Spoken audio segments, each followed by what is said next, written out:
নতুন আরেকটি ভিডিও নিয়ে হাজির হয়ে গেলাম। তবে মূল ভিডিওতে যাওয়ার আগে অবশ্যই চ্যানেলকে লাইক সাবস্ক্রাইব করে চ্যানেলের পাশে থাকবেন, এটা অনুরোধ আপনাদের মাঝে রয়ে গেল আমার।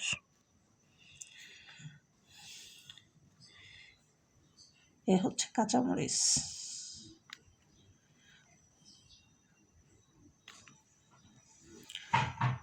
কাঁচামরিচ বহুদিন কিভাবে সংগ্রহ করবেন আজকে সে বিষয়ে আলোচনা করব। কাঁচামরিচ বটু ফালাইয়া দিয়া এটাকে ব্লেন্ডার করে তারপরে ডিপে একটা বাটিতে সংগ্রহ করে রাখবেন, বহুদিন ভালো থাকবে।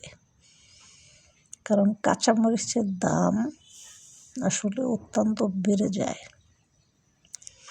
তাই কাঁচামরিচ বেশি করে বাজার থেকে আইনা এইভাবে বটু পরিষ্কার করে ব্লেন্ডার করে বাটিতে সংগ্রহ করে ঢিপে বহুদিন রেখে খেতে পারবেন।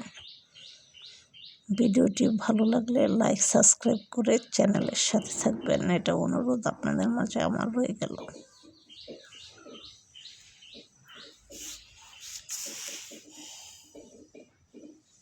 তা আমি বেশি করে নিয়েছি, আরও নিব।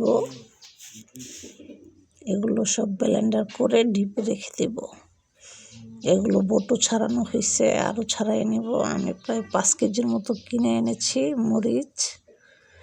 আপনারাও এরকম 5 কেজি 10 কেজি একবারে কিনে এনে বটু পরিষ্কার করে এই যে বটু পরিষ্কার করে ব্লেন্ডার করে ডিপে রেখে দিবেন।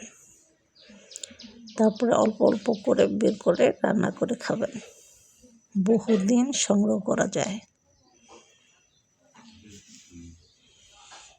ভিডিওটি ভালো লাগলে লাইক সাবস্ক্রাইব করে অবশ্যই চ্যানেলের পাশে থাকবেন।